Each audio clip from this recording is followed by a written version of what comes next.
RV maintenance. It's one of those things that feels like it never ends, but are we wasting time when washing the roof of the RV? Today, I'm gonna run through some tests and see what is the most efficient way to do the maintenance on the roof of your RV. I'll give you the safest, fastest way to get the job done. So let's get started.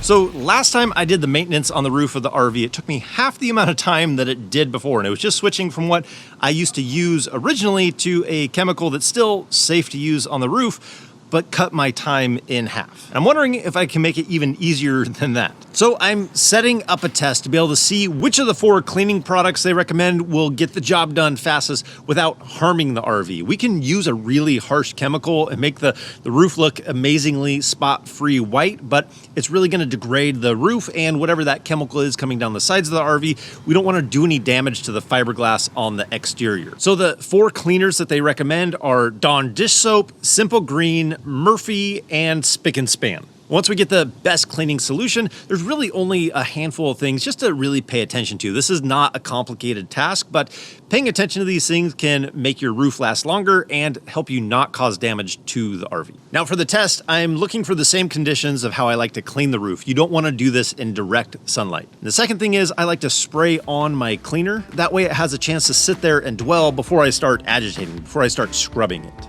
That's key because it gives it a chance to start doing the work before I start working on it. So I like using a squirt bottle rather than mixing my solution in a bucket and then just using it with the brush to spread it around. I like to be able to spray that on first, let it dwell, and then I agitate it.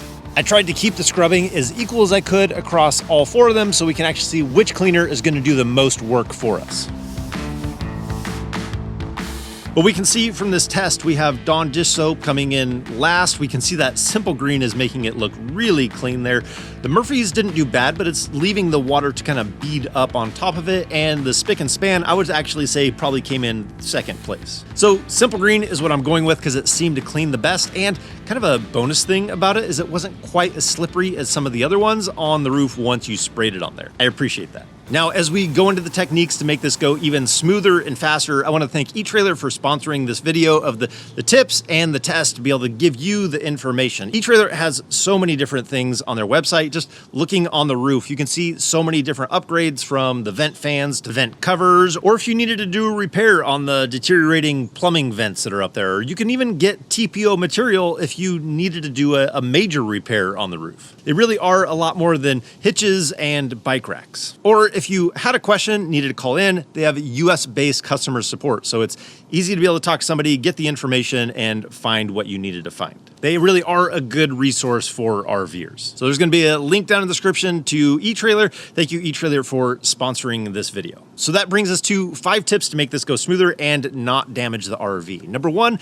I like to use a soft brush, and the brush that goes to the edges. It's easy to use, does a good job, and it's not gonna damage the roof. The second thing is I also use a 0G hose because it has that fabric exterior, so it's not going to scratch the RV as much. But the thing that I do with it is I'll wrap the hose around something because gravity wants to pull that hose down. And I also don't want to be going around with the hose pulling and letting it fall continually, kind of rubbing on the corner of the RV. If you pull up the slack and wrap it around something that it's not going to damage, it's going to keep the hose on the roof and you're not going to be fighting that and causing damage to the RV. Such a simple trick, but very effective.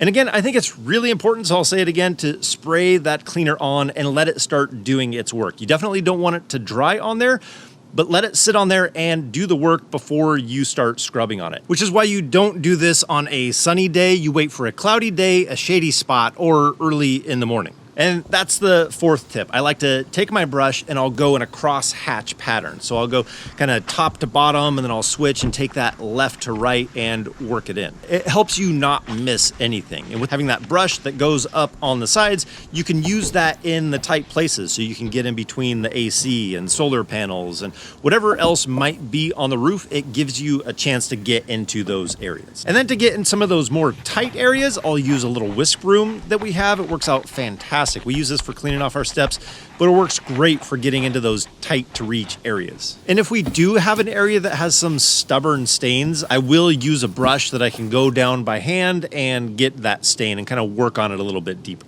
But I'm mainly using the softer brush on the pole. And it should go without saying, but it's always a good reminder to be extremely careful up there. There is a massive amount of tripping hazards up there, and you especially want to be careful around a lot of the plastic fixtures so you don't break them. Stepping on even just the edge of the skylight could crack the skylight and cause it to leak. And the fifth thing that I always try and pay attention to is rinsing that soap all the way off the walls of the RV. I don't want any of this drying to it or really breaking down any of the wax or anything like that I have on the side of the RV, which brings us to our last test. I wanted to see if I saw any negative effects on the fiberglass and on the wax. So the test area has a sheen to the fiberglass, and when you spray it with water, the water's beading right off of it. So then I took the simple green, I sprayed it on the lower section, and you can instantly see how the water kind of stopped beading in this area. You can still see the water droplets up above, and then down where the simple green is, you see fewer water droplets. So I let it dwell on there for over 5 minutes, and then I sprayed it off. You can see instantly the water started beading and sheeting off of it again. So then I took a slightly higher concentration of the simple green, sprayed it on that lower section again, letting it sit for a few minutes, had the same effect. You could see that there's fewer water droplets in that area than the area above. Then after a few minutes, sprayed that off, and you can see it instantly started beading and sheeting again. So I wanted to dry it off and see if it diminished any of the shine to the fiberglass, and the shine is still there on the fiberglass, so it didn't affect the fiberglass. And you can still feel the wax that is on there. It's slicker than other areas that need to be waxed at this time on the RV. So a few takeaways here. I'm not saying that this isn't going to break down the wax on the RV.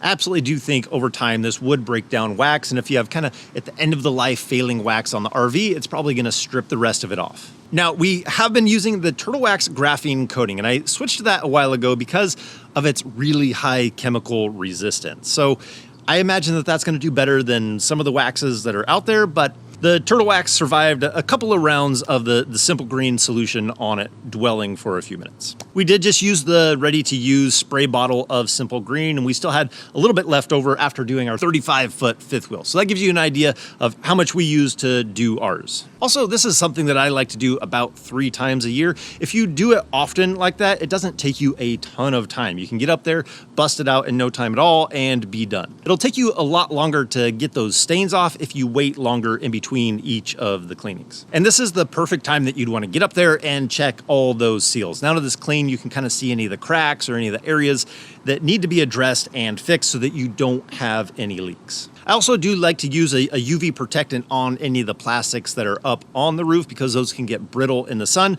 but we don't do any UV protectant for the TPO. As long as you're not hitting it with some kind of destructive chemical that's going to be breaking it down, it is UV resistant. Like I said, this really isn't that complicated. It really is pretty simple. It doesn't take long to do this, and doing these steps is going to make the roof on your RV last a lot longer. And it just looks better. So if you're interested in some of the other maintenance that we've done on the RV, some of the things that RVers miss, check out some of our other videos, some great tips in there. So as always, if we don't see you on the road, hopefully we'll see you next video.